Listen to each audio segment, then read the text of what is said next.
ketika saya sakit tahun 2006. Saya sakit tahun 2006 di hospital lama. Bila operate perut saya di hospital. Waktu saya nak semayang tu, nurse datang jumpa. Nurse kata, "Ustaz ke?" Saya kata, "Ya, saya ustaz.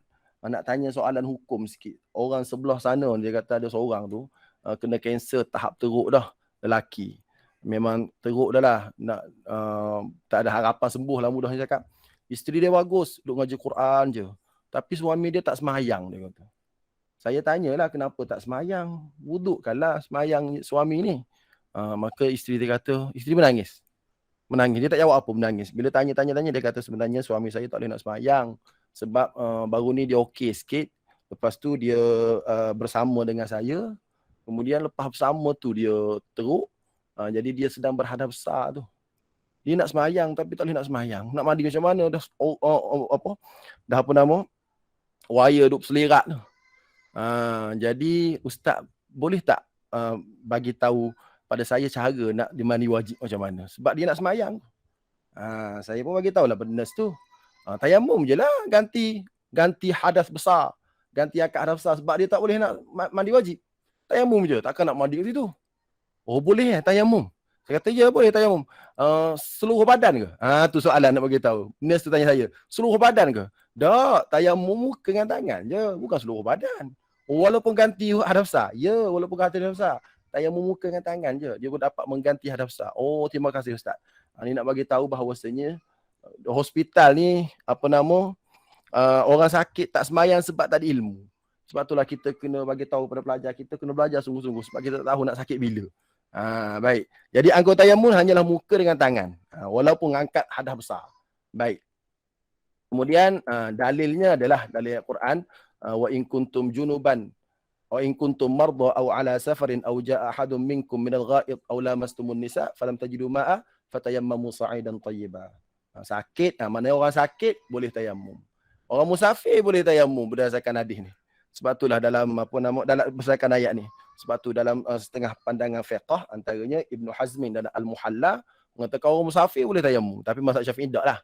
Nak bagi tahu sebab ayat ni bagi tahu, dan jika kamu sakit atau dalam perjalanan atau kembali di tempat buang air atau menyentuh perempuan, maka jika kamu tidak boleh air, tayamumlah dengan debu yang suci. Baik. Okey.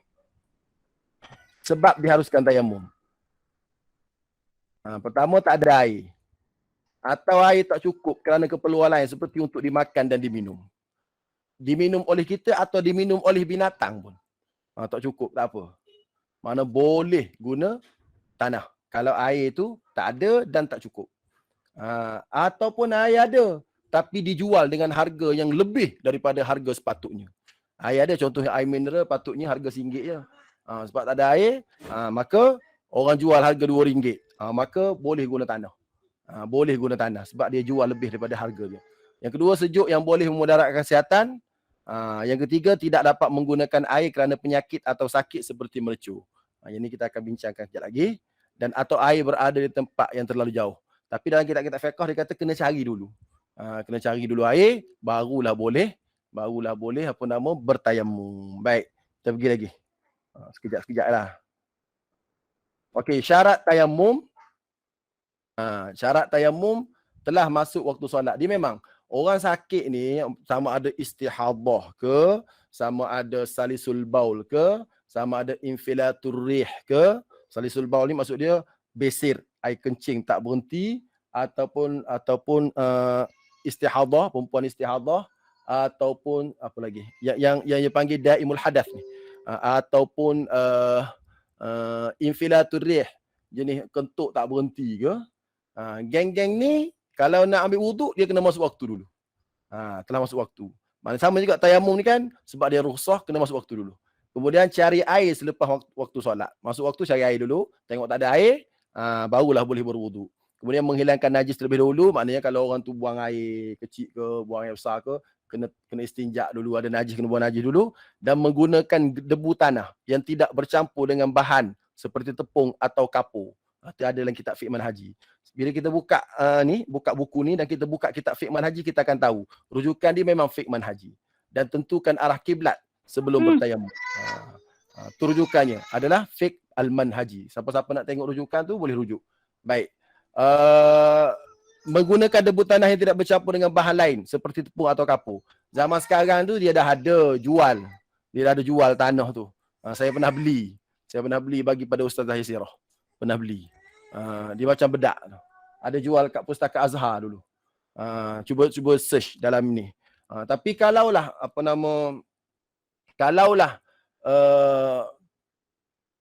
tak ada tanah, kita boleh ambil tanah. Dan kalau orang tua dulu kalau kat kampung-kampung dia simpan tahu tanah. Dia gali tanah, kemudian dia ambil yang dalam tu, yang keras tu. Orang Kelantan panggil tanah kor. Mana tanah keras tu. Bila berlaku kes yang memerlukan tayamum, maka dia kikis. Dia kikis tanah tu. Dia kikis tanah tu, letak atas satu kertas. Kikis pula letak atas satu kertas. Jadi ada dua kertas. Ada dua kertas, satu tepuk untuk tepuk kat muka, satu lagi kertas untuk tepuk kat tangan. Saya tahu tu sebab ketika saya mula-mula kahwin tu, saya duduk rumah mertua saya, lepas tu saya luka. Kaki saya luka, kemudian mertua saya keluarkan tanah yang dia simpan untuk dikikis, untuk ganti tempat tak kena wuduk. Sebab kaki saya berbalut waktu tu. Jadi kata orang tua macam ni deh. Waktu saya kuliah di kampung, dulu-dulu kat kampung, di kampung saya tu ada kilang orang buat batu batan. Orang buat bata tanah ni. Bata orang buat rumah batu ni kan. Kan ada bata tu. Satu, aku panggil ke apa? Kelantan panggil bata. Sini panggil apa? Batu batan orang sini panggil. Yang dibuat daripada tanah tu. Jadi waktu saya kuliah tu dia tanya, Ustaz, boleh tak ambil batu batan tu, yang orang buat, kan dia buat daripada tanah. Sebab pekerja kilang tu dengar kuliah saya. Pekerja kilang batu batan tu dengar kuliah saya. Dia kata, Ustaz, nak buat batu batan ni Ustaz, kita ambil tanah bawah tu, kita gali-gali sampai jadi macam lombong, kemudian kita bakar. Bila kita bakar, dia akan jadi tanah tu. Dia akan jadi batu batan yang kita buat rumah. Jadi tu tanah tu Ustaz. Boleh tak kita ambil tu, kita kikis untuk ganti untuk itu kan debu tanah, boleh tak? Tu soalan yang ditanya. Tu waktu saya ngajar kat nama, kat ni lah, ngajar kat mana, kampung. So soalan macam tu nak jawab macam mana? Tu soalan saya. Agak-agak boleh. Kalau pelajar tanya, mana tahu pelajar sekarang kan pelajar cerdik-cerdik. Boleh ke tak boleh? Tu soalan. Ramai-ramai ni agak-agak boleh ke tak? Ini soalan yang ditanya ketika saya mengajar di mana? Di kampung. Dan tuan yang bertanya tu adalah orang yang kerja kat kilang tu.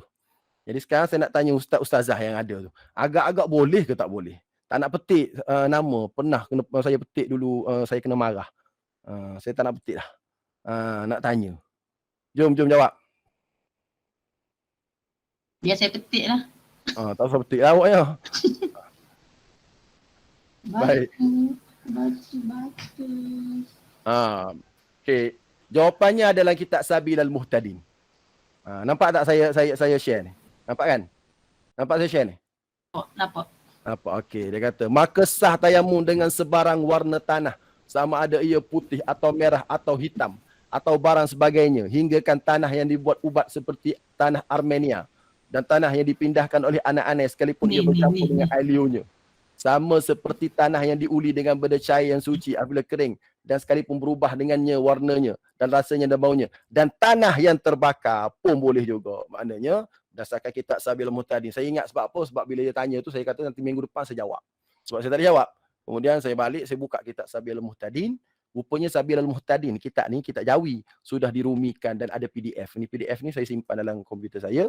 Dan PDF ini sudah sudah dibaiki bahasanya jadi bahasa baru. Jadi senang sikit baca. Kalau baca yang dulu susah. Jadi nak bagi tahu, bolehlah berdasarkan kitab Sabilal Muhtadin. Okey? Kalau pelajar tanyalah. Okey? Jelas? Jelas. Okey, pergi lagi. Okey? Jadi zaman sekarang ni nasihatkan pelajar suruh dia simpan lah, suruh dia beli. Dia beli tanah yang sudah di steril lagi. Dia sudah di steril. Baik. Seterusnya kita tengok lagi.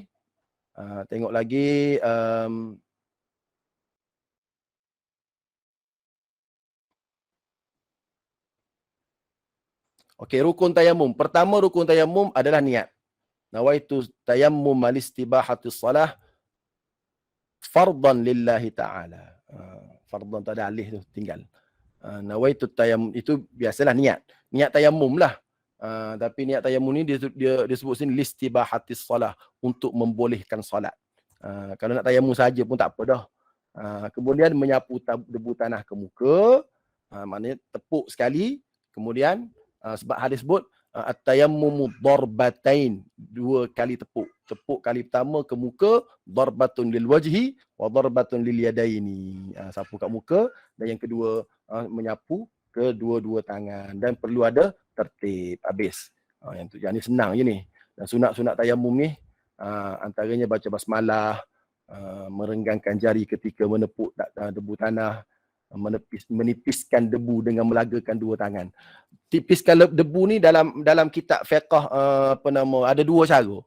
Mana kita tepuk, kita nipiskan. Tepuk, nipiskan dengan lagakan atau tiup. Dalam kitab fiqh kata wa nafakha. Boleh dengan tiup. Tu sunat. Tak nipis pun tak apa, tapi sunat menipiskan. Kemudian mendahulukan sebelah atas muka, mana start atas dulu, bawa ke bawah, bukan bawah ke atas. Dia sama juga ambil semayang sebenarnya. Ambil semayang kan, kalau basuh tangan ni, tangan sunat daripada jari ke siku, bukan siku ke jari. Sebab Quran kata, faghsilu wujuhakum wa aydiyakum ilal marafiq. Basuh tangan ke siku. Quran tak kata, wa marafiqakum ila aidikum. Tak ada. Tangan ke siku. Sunat buat macam tu. Baik, seterusnya lagi. Melebihkan sedikit sapuan dari sempadan muka. Ni dia panggil ghurrah muhajjalin. Sama juga ambil semayang pun. Kemudian mendahulukan tangan sebelah kanan.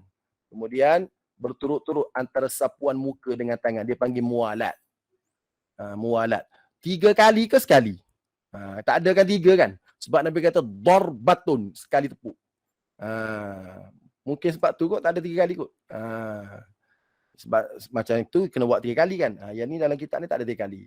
Okey, baik, cara bertayamum biasalah baca basmalah. Yang ni dah biasa buat dah lama dah kita buat. Yang ni tak perlu panjang-panjang. Dan untuk kita bagi kepada pelajar supaya mereka ni ada semangat untuk baca doa selepas tayamum dengan baca doa selepas wuduk, kita kena mention kepada dia kelebihan baca doa ni. Dalam buku teks ni baca doa lepas wuduk kan. Kalau kita ngajar wuduk pun sama. Baca doa lepas wuduk ni apa kelebihan dia? Apa kelebihan baca doa lepas wuduk? Mungkin dalam buku ni tak ada sebut kot. Kalau ada sebut, maknanya kita kena bagi tahulah. Saya tak tahulah saya ada sebut ke tak sebut. Nabi sebut futihat lahu abwabus samaniyah.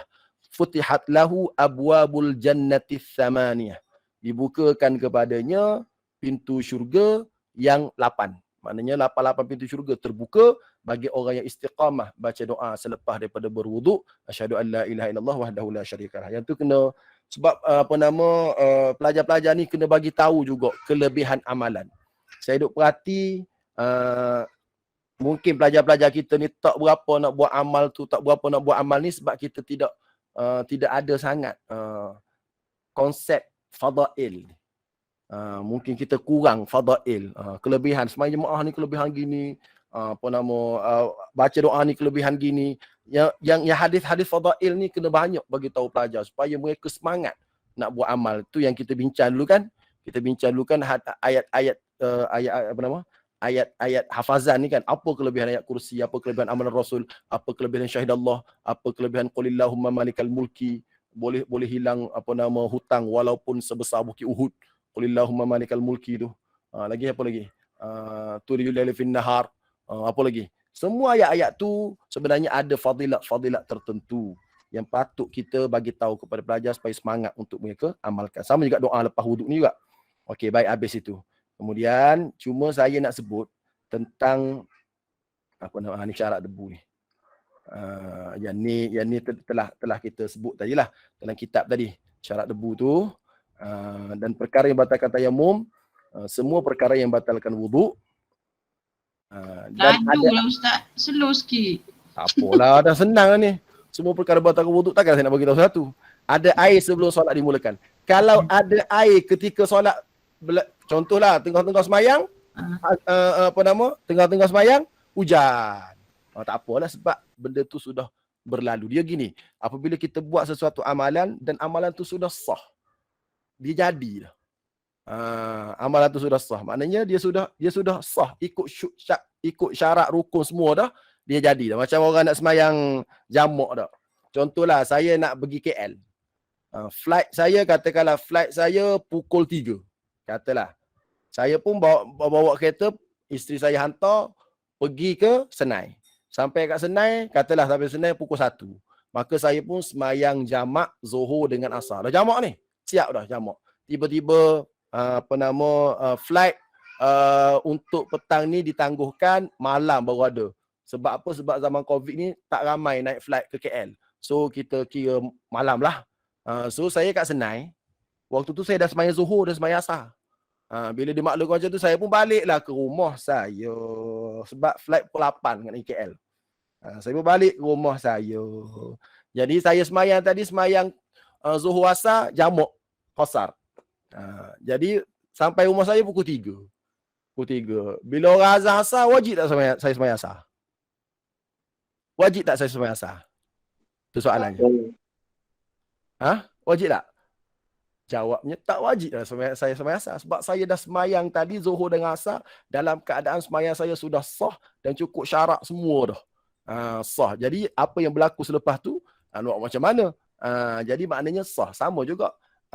Tayamum siap dah, tayamum dah cukup syarat apa semua semayang. Tiba-tiba tengah tayar akhir hujan. Tak apa dah, sah lah. Macam tu. Hukumnya sah lah.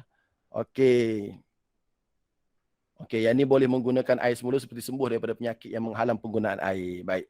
Yang ni semua tahu belaka dah. Hikmah ni tak perlu. Cuma saya nak kongsi yang penting malam ni ialah al-mashu 'alal jabirah. Apa makna al-jabirah? Apa makna al-jabirah? Yang ni yang panjang sikit kita nak bincangkan sebab ada perbezaan yang besar antara apa yang ada dalam kitab fiqh dengan apa yang dalam buku ni. Kod ada pelajar-pelajar kita yang belajar sekolah agama ke, dia tengok perbezaan, dia tanya, nanti pening kita nak jawab. Saya tak tengok suratan pelajaran sekolah agama macam mana. Tapi kalau dalam kitab-kitab lain lah, contoh buku fake medic, contoh buku cara semayang orang sakit, semua tak sama dengan buku teks kita ni. Jadi sebab tak sama tu, kita kena bincang lah malam ni. Supaya kita ada penyelarasan kenapa tak sama dan kenapakah Ustaz Wan Ali Akbar ambil pandangan yang tak sama ini. Yang tu saya dah tanya Ustaz Wan Ali. Jadi masuk tajuk ni, yang seterusnya menyapu atas Jabirah ni, saya ambil kitab Al-Mu'tamad karangan Muhammad Az-Zuhaili. Ni dalam kitab fiqh. Saya nak sebut yang dalam kitab dulu sebelum saya pindah dalam buku teks. Sebab tuan-puan dah ingat dah buku teks ni. Tahu dah. Jadi saya nak sebut yang ni, tuan-puan kata, oh beza. Kenapa? Sebab memang beza. Karangan Muhammad Az-Zuhaili ni kitab ni. Al-Mu'tamad ni. Ni kitabnya. Kitab Al-Mu'tamad, dalam komputer saya ni ada belakang fiqh manhaji, ada Mu'tamad, ada. Mu'tamad ni adalah kitab karangan Muhammad Az-Zuhaili, ulama Syria. Yang mana dalam kitab ni dia tulis Ahkamul Mashi 'alal Jabirah wal Isabah. Hukum sapuh atas Jabirah. Apa makna Jabirah? Kalau Jabirah dalam kitab ni, Jabirah dalam kitab ni lain dengan Isabah. Isabah maksud dia balutan. Jabirah ni, maksud Jabirah ni ialah kayu. Luka satu. Apa? Tak, kayu yang diletakkan untuk betulkan kaki patah. Dia panggil ni al-jabirah. Jabirah ni apa nama? Dia macam kalau kat hospital tu, ke besi tu. Besi yang orang letak tu. Simen. Simen, besi jenis tu. Ustazah Yasir rahimahullah kan patah clicking kaki, dia masuk besi tu kan. Jenis tu dia itu ni al-jabirah hiyal khashbah ni. Apa khashbah? Kayu diletakkan di tempat patah. Macam orang zaman dulu kalau patah tangan kan, dia letak apa? Belak. Oh, bahasa Kelantan panggil belak. Letak apa belak? Dia letak apa nama buluh nak sebut tu balik. Tu jabirah asalnya. Satu lagi dia panggil isabah ni balutan. Tak apalah, simen ke, jabirah kita panggil simen ke ataupun balutan ke, bila benda tu tak kena anggota wudu, apa yang perlu dilakukan dalam mazhab Syafi'i. Ni kitab mazhab Syafi'i ni. Kitab paling latest mazhab Syafi'i Al-Mu'tamad. Jadi sebab dia bahasa Arab ni, saya cuba terjemuh dengan bahasa yang paling senang. Saya cuba terjemah dengan bahasa paling senang untuk kita belajar. Kok ada pelajar-pelajar tanya sebab dia belajar sekolah agama. Kok sekolah agama pegang yang ni. Jadi inilah kesimpulannya. Kesimpulan. Pertama, wajib membuka balutan jika boleh. Kalau tak boleh, kena ikut step di bawah ni. Ni bahasa saya terjemah mudah ya. Apa dia step? Wajib berwuduk sebelum dipakaikan jabirah atau balutan. Ni hukum dia mula-mula. Tak adalah hukum tak kan? Maknanya kalau orang tu accident, patah tangan, kalau nak ikut hukum sapu atas jabirah ni, waktu doktor nak buat simen tu, dia kena ambil wuduk dulu. Kalau tak, dia ada kesan besar lepas ni. Kita akan tengok je lagi. Jabirah dan balutan hanya perlu diletakkan sekadar kawasan sakit saja.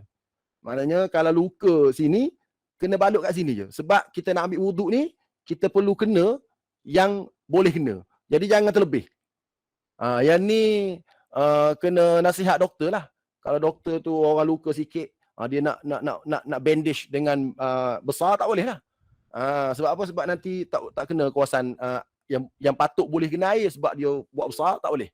Sebab dalam kaedah fiqh dia kata ma ubiha lid darurah tuqaddaru biqadariha. Apa-apa yang diharuskan sebab darurat ada kadarnya. Macam orang perempuan, kalau sakit, kalau dia sakit apa nama, sakit kulit ke, sakit kulit kat mana, kat sini, dia tak boleh buka baju sampai ke lengan ni, tak boleh. Yang ni haram dah. Yang harus kat sini je untuk apa nama, untuk doktor lelaki tengok. Baik, seterusnya, wajib membasuh tempat yang tidak sakit dan berusaha menyampaikan air padanya seupaya mungkin. Mana tempat yang tidak dibalut tu wajib kenakan air. Maknanya kena wuduk dululah, kena wuduk, dan tempat yang tak boleh kena air tu, tempat yang boleh kena air pastikan kena sungguh. Dan wajib menyapu di atas jabirah dan balutan di bahagian luar sesempurna mungkin. Maknanya lepas kita basuh tangan, basuh muka, katakanlah balutan tu ada kat tangan, basuh tangan, kemudian tempat yang tak boleh kena air tu kita sapu air. Sapu air. Sapu je lah. Lepas sapu tu kena buat apa? Ni yang berbeza dengan buku teks ni. Wajib bertayamum sebagai ganti tempat yang dibalut pada anggota tersebut ketika berwuduk dan ikut tertib. Yang ni yang saya kata berbeza ni. Saya buka kitab fiqh mazhab Syafi'i, gini berlaku. Memang macam ni berlaku. Saya kata kenapa buku teks ni tak sama? Dan kita memang ajar kat masjid pun macam ni. Tapi tak apa, kena tunggu sampai habis. Nanti orang kata saya apa nama, komen buku teks. Tak, saya dah bincang dengan Ustaz Wan Ali. Saya dah bincang. Baik, kena tunggu sampai habis lah. Baik. Jadi kaedahnya, kalaulah seseorang itu berbalut kat sini. Balut kat sini tak? Cara dia nak ambil wuduk, ketika sebelum balut tu dia ada wuduk dah. Dia ada wuduk. Maknanya wuduk sebelum berbalut tu dia ada wuduk. Kemudian kalau batal wuduk tu, dia nak contoh dia ada wuduk, dia balut tu waktu zuhur. Kemudian sekarang sembahyang isyak. Wuduk dah batal. Okey, wuduk dah batal, dia basuh muka macam biasa, dia basuh tangan kanan, dia basuh tangan kiri dia tu, kemudian dia isyaratkan air, sapu air tempat yang berbalut tu, kemudian dia kena tayamum. Tayamum untuk apa? Untuk ganti tempat tak kena air. Sebab tayamum ni antara fungsinya untuk ketika tak ada air atau ketika sakit langsung tak boleh kena air, ataupun ganti tempat tak boleh kena air. So sekarang dia dah basuh tangan, tapi tangan dia ada satu tempat ni sebesar ni tak boleh kena air. So ganti tempat tak boleh kena air dengan cara dia kena tayamum. So dia kena ambil towel, lap dia punya tangan dengan muka, kemudian dia tayamum lah. Tayamum kat muka, tayamum kat tangan, dua tangan ni, Lepas tu baru dia sapu kepala dan dia basuh kaki, maka selesailah wuduk dia. Dan dia kena ikut tertib. Bukan dia tayamum siap dulu, bukan dia wuduk siap dulu, baru tayamum. Sebab wuduk ni kena tertib. So nak ganti tempat tak kena wuduk, tak kena air, maka ganti dengan tayamum. Maka kena ikut tertib. Kalau dalam kes mandi wajib contohnya tangan macam tu, dia berhadap sah, dia kena mandi dulu ataupun dia wuduk, dia tayamum dulu, ikut dia. Kalau dalam kes mandi wajib boleh pilih sama ada nak tayamum dulu sebab ganti tak boleh kena air tu, baru dia mandi wajib, ataupun dia mandi wajib dulu baru dia tayamum. Sebab mandi wajib tidak wajib tertib. Dan tengok, wajib ulangi semula tayamum bila masuk waktu solat fardu yang seterusnya walaupun tidak berhadas. Contoh Zuhur, Maghrib ni dia dah berwuduk dan tayamum untuk ganti. Tiba-tiba orang azan Isyak. Bila orang azan Isyak dia nak semayang guna wuduk dan tayamum tadi, tak boleh. Walaupun dia tak berhadas, walaupun dia tak kentut, dia tak kencing, dia tak berak. Sebab apa? Sebab tadi dia guna tayamum, so dia kena tayamum sekali lagi. Dia tayamum sahaja, dia tak perlu wuduk. Sebab tayamum ni kena berlaku pada setiap kali masuk waktu. Tapi kalau dia kencing ataupun dia dia kentut, maka dia kena ulang semula sejak daripada awal macam yang saya sebut tadi. Maknanya wajib ulangi semula tayamum bila masuk waktu solat fardu yang seterusnya walaupun tidak berhadas. Adapun wuduk tidak perlu ulang melainkan jika berhadas. Tu jelas kalau tak puas hati baca yang Arab. Ini yang Melayu yang saya terima. Baik.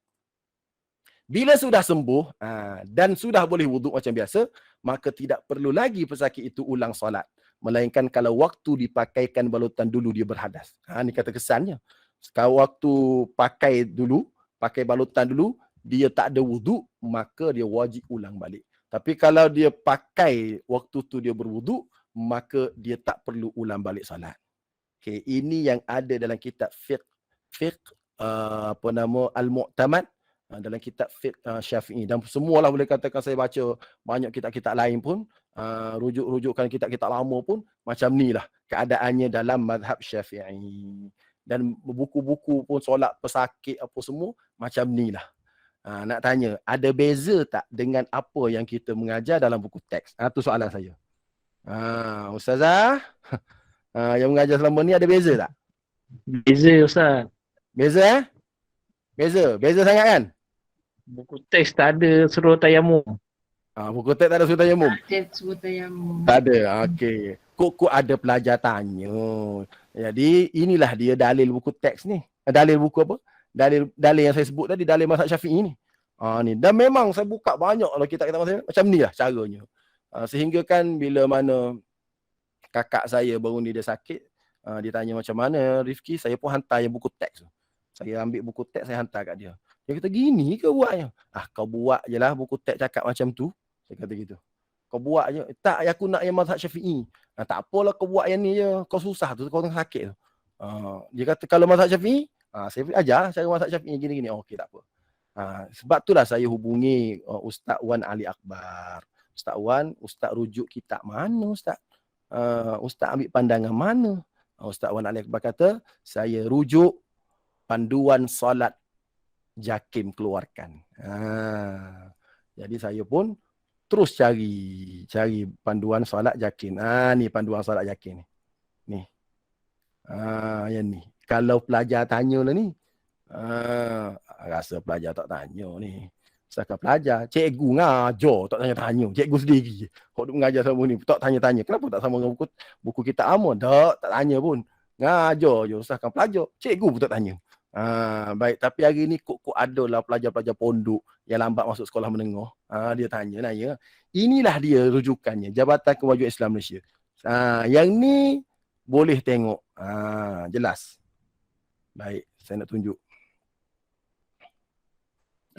Inilah dia. Bagus buku ni. Ni cara panduan berwuduk, dia ada gambar apa semua. Nanti Ustaz share lah. Cari sendiri, ni flip je. Baik, tayamum ni saya nak tunjuk yang tadi. Anggota wuduk yang berbalut. Ni kes sama ni. Mana tadi? Semula-semula kena kecilkan. Ni baik.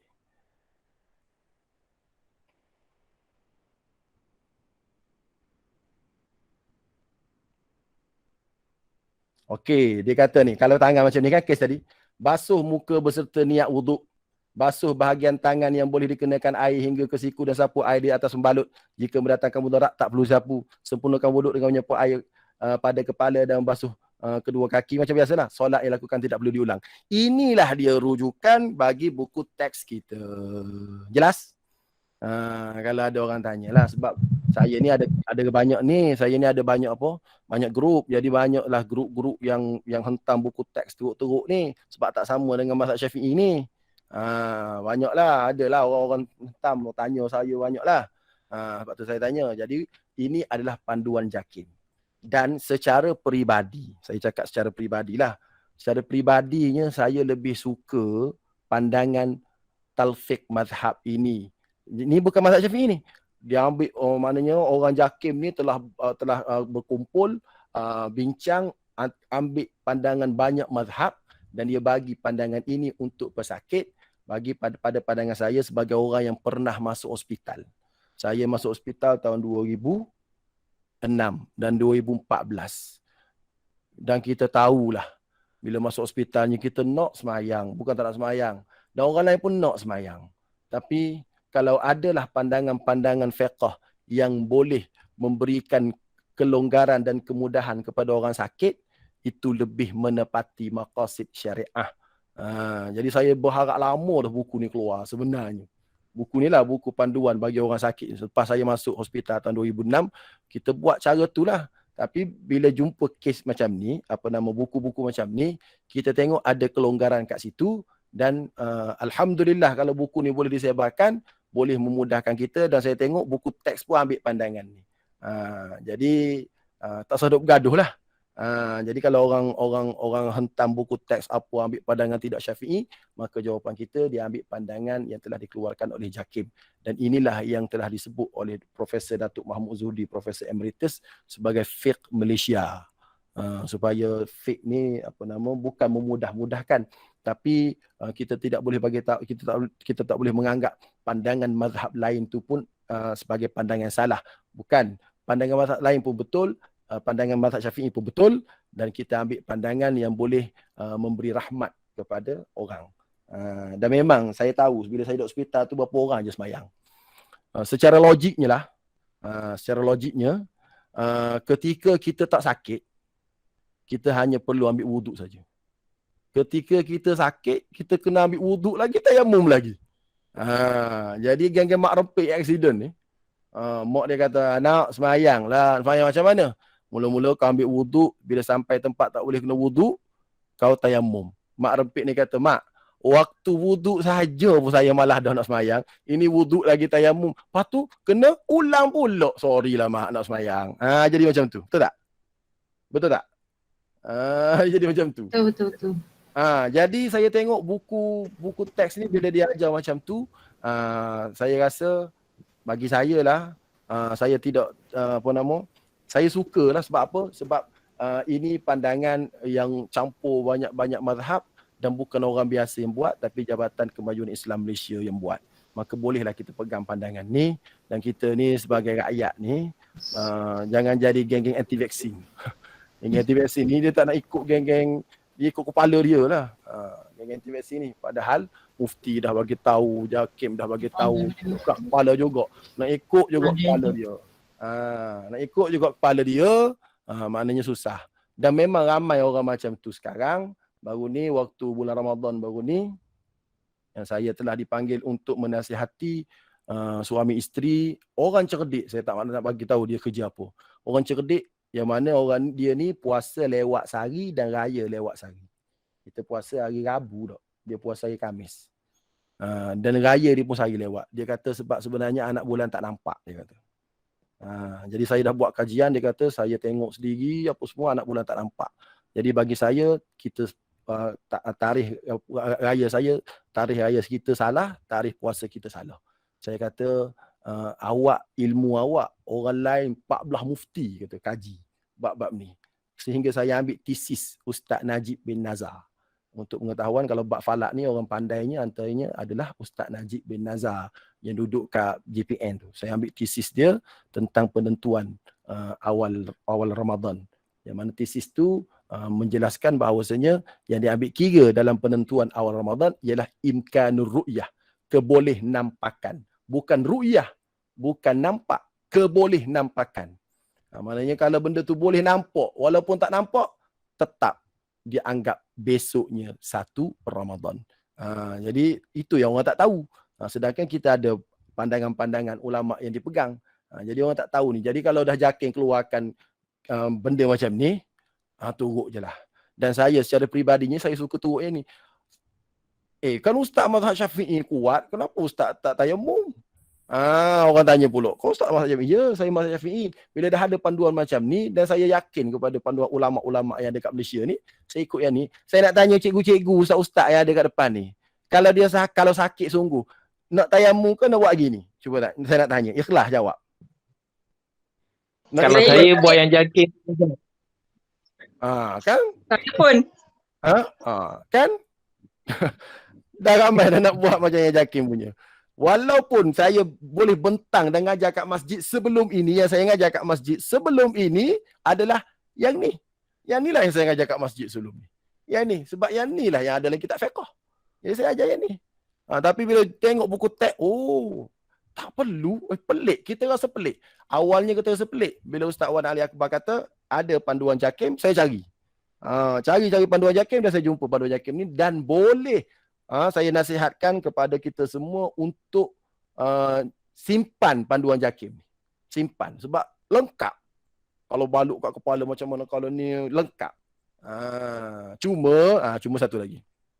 Cuma bila dia ambil pandangan mazhab yang lain, dia ambil pandangan mazhab yang lain, kita kena raikan semua mazhab. Yang ni saya tambah lah ni. Maknanya kalau kita ambil wuduk, katakanlah yang luka tu kat tangan tak. Jadi kita tak bertayamum sekarang. Kenapa tak tayamum? Sebab kita ambil pandangan mazhab lain. Jadi patutnya wuduk kita pun kena raikan juga mazhab-mazhab lain. Dengan makna kalau sebelum ni kita wuduk, kita sapu sikit je kepala, itu mazhab Syafi'i. Sapu perhabis kepala. Supaya kita raih juga pandangan mazhab lain. Sapu perhabis kepala. Sebab mazhab lain ada yang mengatakan kena sapu kepala semua. Jadi kita sebab nak raihkan mazhab lain, kita nak ambil pandangan dia, jangan ambil separuh-separuh. Maka sapu kepala semua waktu ambil semayang. Kaki kita basuh kena gosok. Sebab mazhab lain kata kena gosok. Ada mazhab Maliki kata ad-dalku tu wajib. Wajib ad-dalku, tak boleh nak cucu air saja. Kena gosok. Maknanya kita kena raihkan ke semua mazhab. Sebab kita ambil banyak mazhab ni kan, panduan JAKIM ni ambil banyak mazhab, maka kita tak boleh lah kita tak tayamum ambil mazhab lain, tapi bila sapu kepala, sapu separuh je ambil mazhab Syafi'i. Kita kena raihkan semua. Jadi kalau kena kes macam ni, pada pandangan saya, nak sapu kepala, sapu habis penuh, supaya meraihkan mazhab lain. Okey? Itu apa sebagai tambahan ilmu kita, dan saya syukur banyak-banyak. Terima kasih Ustaz Yasirah kerana paksa saya benda-benda macam ni, menyebabkan saya sendiri pun banyak pula rujuk ni. Syukurlah banyak-banyak tambah ilmu saya. Sekadar tu sajalah untuk malam ni. Cukuplah. Jadi puas hatilah. Kalau orang tanya, kalau ada orang kata buku teks tak ikut mazhab Syafi'i apa semua, inilah jawapannya. Kita meraihkan ke semua mazhab untuk memberikan kelonggaran dan kemudahan kepada orang-orang yang sakit sebagai mencapai objektif syariat, yang mana objektif syariat dari Islam ni al-masyaqqah tajlibut taisir. Apabila berlaku kesusahan, maka akan datang kesenangan. Itulah makna rukhsah, makna kelonggaran dan kesenangan. Jelas? Wallahu a'lam. Cukuplah. Ada soalan boleh tanya, ustaz-ustaz semua boleh jawab. Wallahu a'lam. Ataupun ada apa-apa nama? Ada soalan tak? Tak ada kot, nak makan nasi ni. Makan nasi pukul 10. Okay, sekejap saya nak link kehadiran ni. Sekejap Ustaz Kalau kehadiran ni untuk isi SPL KPM, dan ada surat sebenarnya daripada PPD, dan surat tu namanya ialah PLC. So tapi tarikh tu saya memang dah buat setiap hari Ahad pukul 2 hingga 5, sebab tak valid kalau kita buat program pada luar waktu pejabat lah kan. Jadi saya bincang Ustaz Semista, surat tu memang saya dah buat setiap minggu, maknanya dah ada jadualnya setiap minggu hari Ahad pukul 2 hingga 5. Maknanya PSC dengan Ustaz Muhammad Rifki lah. Perkongsian guru, kemudian adalah bidang-bidang fiqh apa semua tu kan. Cuma tarikh tu saya akan fix untuk SPLKPM tu yang tu. Cuma dia kata suruh bincang pakat lah dengan semua. Tak nak jadi isu lah kalau cikgu ustaz-ustazah tengok tarikh tak sama. Contohnya sepatutnya esok 8 hari bulan tarikhnya, tapi kita dah buat malam ni kan. Tapi nanti ini 8 hari bulan tau. Jadi diam dah lah maksudnya. Dia suruh pakat-pakat macam tu lah. Kalau tak nak untuk SPLKPM tak perlu isi kehadiran lah. Kalau nak isi je lah, tapi diam je lah dengan tarikh dan jam tu. Jam pun saya ikut jam tu lah 3 jam. 2 hingga 5. Okey Ustazah. Ya. Tengok ada soalan tu. Ni lah bijak cikgu kita ni. Tengok soalan tu. Ustaz Nazrin bin Muhammad Nordin. Kalau tekap tangan kat batu-bata, tekap tangan kat mana ambil bata. Maknanya dia tak tepuk ke muka. Tapi dia ambil bata tu, pak dia letak sini. Ustaz Nazrin daripada mana Ustaz? Sekolah mana Ustaz? Dia ambil batu. Ustaz Nazrin ni tak ada JB ni. Tak apalah. Maknanya dia ambil bata yang buat rumah dia dia ambil. Dia letak. Letak kat muka, lepas tu letak kat sini. Adakah sah tayamumnya? Ni soalan ni. Sah kan dek kan? Sudah. Sudah sah tak? Ustaz kata buat kat dinding pun boleh. Bila saya kata buat kat dinding boleh? Ni mazhab mana boleh? Kat dalam hospital tak ada arah pun. Dia kata kalau tekap tangan kat batu-batu Ustaz, bukan tekap batu kat muka. Oh gitu. Tak kira lah. Biarlah ambil batu letak kat sini tu ke, tekap batu kat muka ke, bukan jenis tepuk sapu. Boleh ke tak? Ustaz Ali. Ustaz Ali? Agak-agak boleh tak? Kalau tengok makna hadis tu, Nabi kata darbatun. Kena tepuk. Darbatun kan pukul kan? Tepuk. Kan? Jadi bila hadis tu kata darbatun tu, kita pun payahlah juga nak kata boleh, tapi kena tengoklah juga pandangan fuqaha. Kena rujuk balik. Ni tak apalah, nanti saya cari dalam kitab. Tak berani nak jawab. Sebab apa? Sebab nak bagi tahu satu lagi, nak bagi tahu perkongsian lah. Nak bagi tahu tentang hukum tak? Satu lagi nak bagi tahu JAKIM ni, kalau dah ada panduan JAKIM, terima je panduan JAKIM. Sebab saya nak bagi tahu bagaimana nak keluarkan satu hukum ni, nak keluarkan satu fatwa ni, dia melalui satu proses yang mendalam. Saya bagi contoh lah. Bagi contoh baru ni saya kuliah bab solat. Ingat tak kuliah bab solat tu? Yang apakah orang yang ditidurkan itu dikira koma untuk pesakit COVID? Ingat tak baru ni kan? Adakah dia dianggap koma atau dia anggap tidur? Sebab kalau dia anggap tidur, maka dia kena qada balik sembahyang dia. Kalau dia anggap koma, dia tak kena qada. Sebab orang koma ni dianggap sebagai tidak berakal. Kan? Okey, saya buka fatwa. Kalau fatwa kitab mazhab Syafi'i yang dulu-dulu, siapa-siapa yang aksiden, contoh aksiden waktu Zuhur, kemudian koma, Zuhur koma, Asar koma, Maghrib sedar, maka Zuhur dan Asar dia tak wajib untuk qada sembahyang sebab dia tak berakal waktu tu.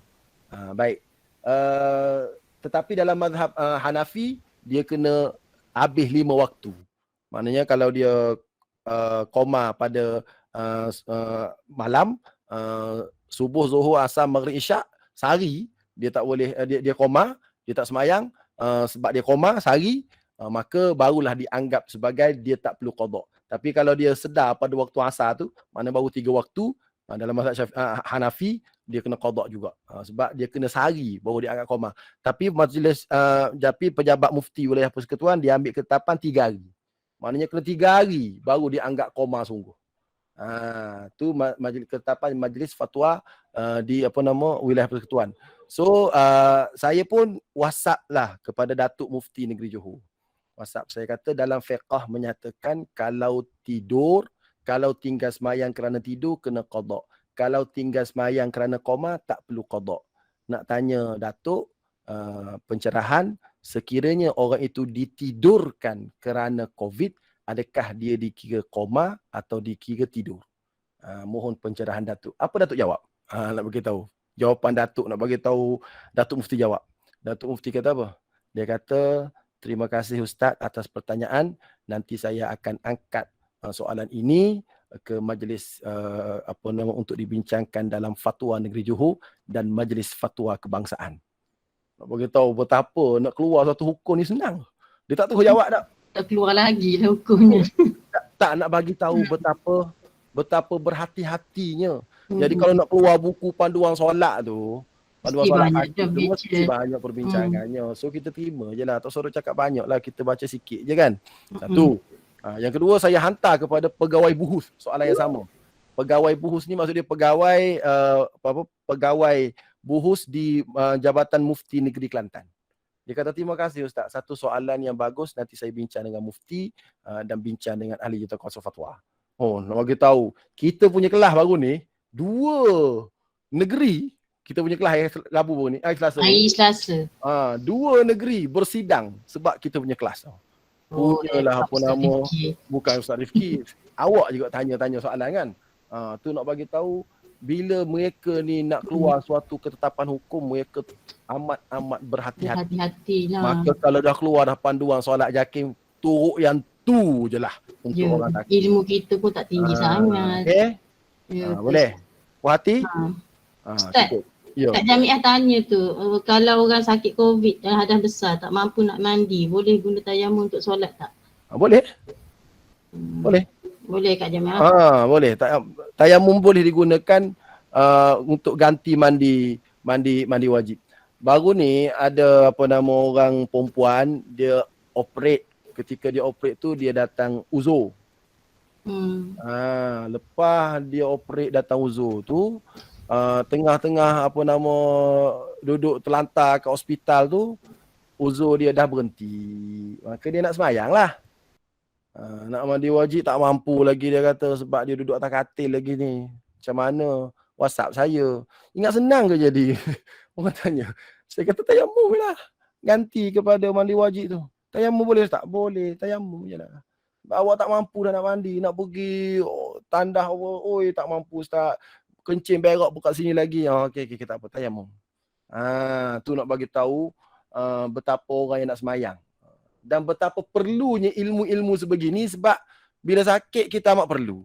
Jadi lepas ni sebab kita dah belajar ni, bila sakit tak perlu lagi nak WhatsApp Ustazah Yasirah, tak perlu lagi nak WhatsApp Ustaz Ali, tak perlulah. Kita dah ada maklumat kerana kita dah ada simpan panduan JAKIM tu. Dan saya pernah sebutlah benda ni. Saya kata sepatutnya di semua hospital tu ada di katil masing-masing tentang panduan solat orang sakit.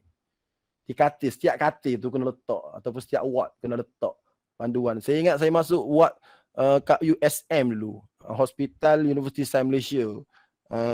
Bila waktu saya duduk kat Kelantan dulu. Mana tahun 2000 saya masuk hospital, teruk juga waktu tu. Panduan solat ni ada. Dia panduan solat pesakit dia letak kat katil saya.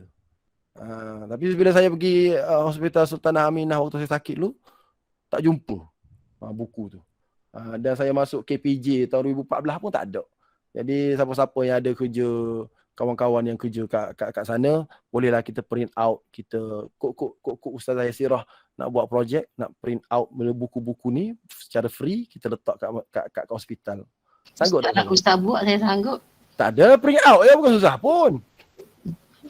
Ustazah print out je. Print out kita cetak, kita letak kat hospital. Nak? Boleh. Saya setuju Ustaz. Setuju.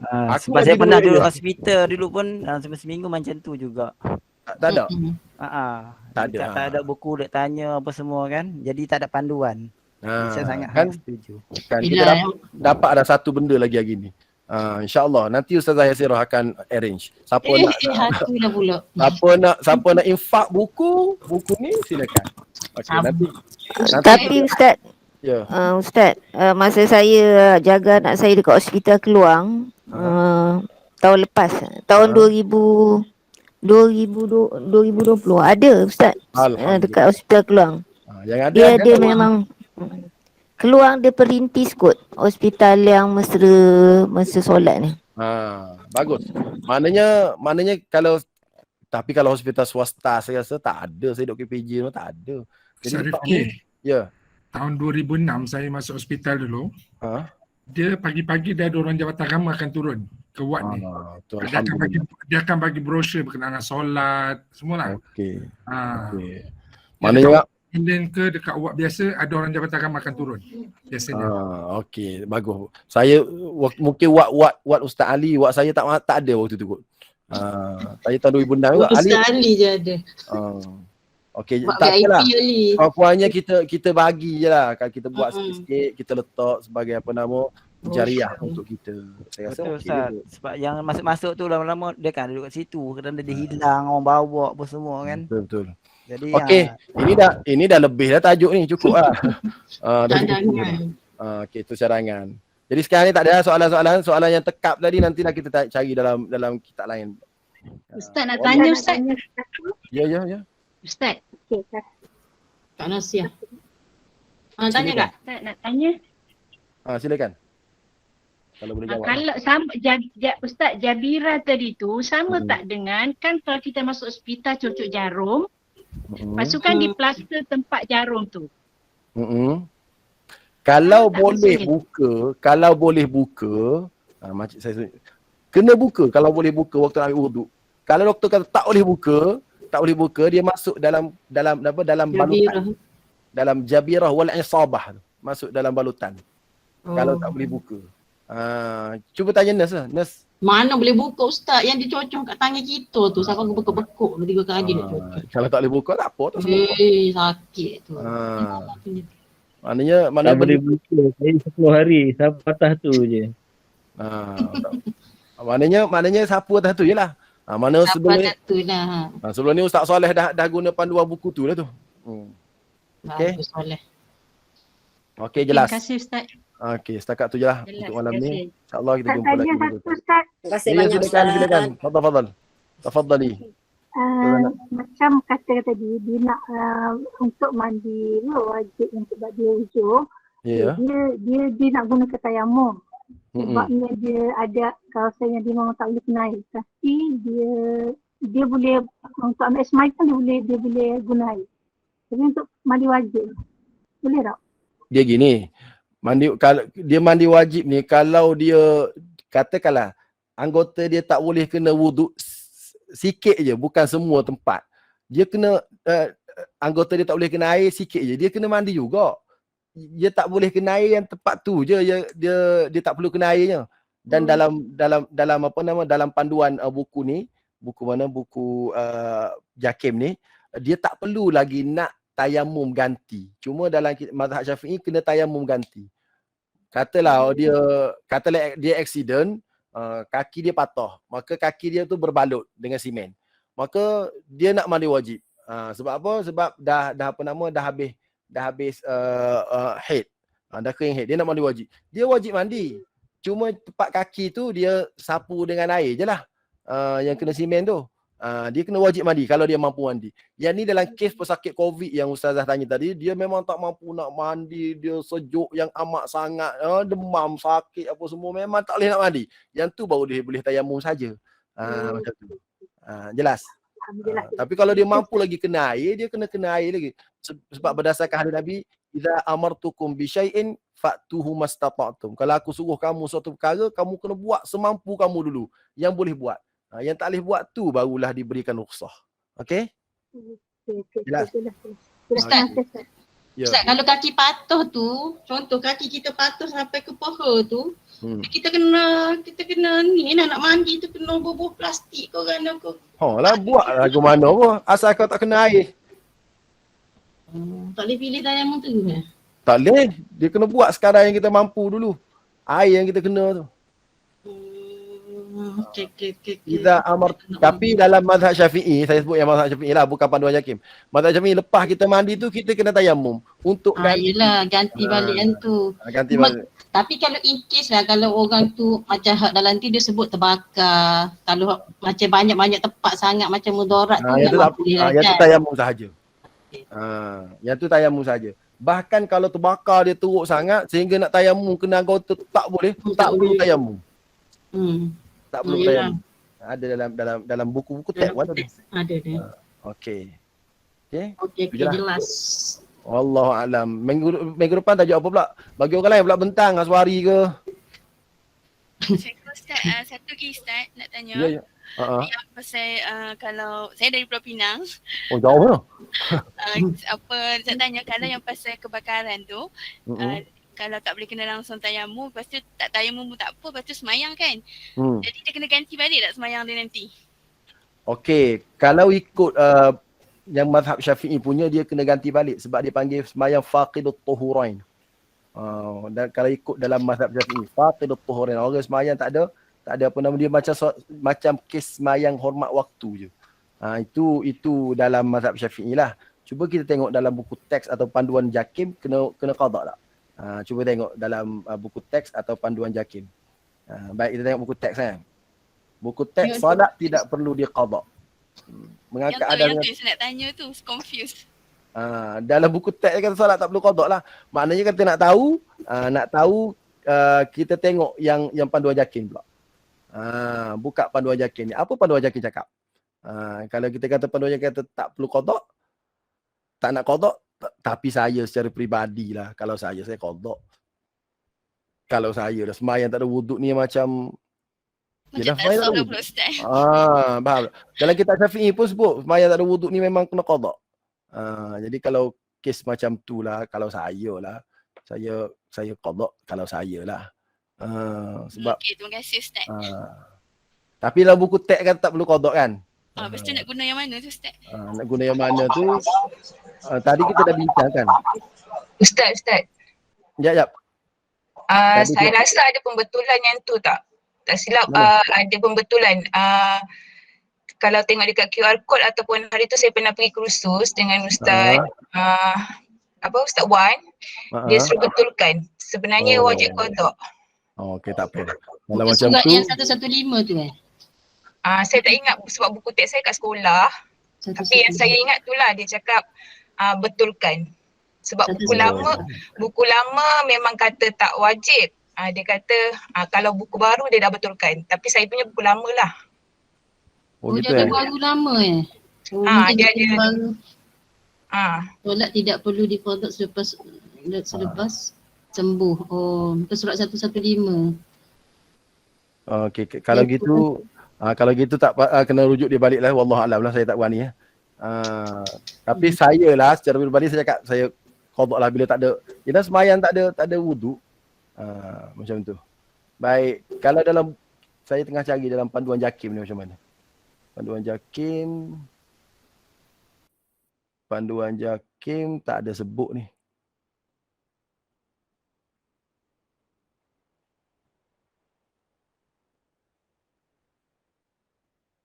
Tak ada sebut dalam panduan JAKIM, tak jumpa dalam panduan JAKIM. Wallahu alam lah, kalau ada maklumat macam tu kena rujuk Ustaz Ali balik lah. Kalau macam tu, Ustaz Wan Ali balik. Ataupun Ustaz Ali ni. Ustaz Linda nanti PM saya yang mana tu saya nak tengok balik buku saya kat sekolah. Tapi memang kalau tengok dekat komen Ustazah Siti Nur Hasanah cakap memang masa tu kami pun ada pergi bedah buku. Memang dia ada sebut lah. Dia ada sebut. Dia kata buku lama ada silap kat situ, dia suruh betulkan, dia kata wajib qada. Wajib qada yang sini, yang mana beli tu. Okey, tak apalah. Terima kasih. Terima kasih. Maknanya apa nama, surat 114. kita dapat maklumat baru lagi ni berkaitan dengan buku teks. Terima kasih banyak-banyak. Okey. Okey Ustaz, minggu depan kalau ikut plan kita ni solat jamak kosong. Beres, insya-Allah. Tapi hari Sabtu tu Ustaz ada webinar tau. Jemput semua untuk menyertai webinar Ustaz Rifki dengan Ustaz USA. Soalan-soalan nanti Ustaz dah ready soalan dah Ustaz? Dah study dah sikit-sikit. Okey, setakat tu sajalah. Okey. Terima kasih banyak Ustaz dan semua.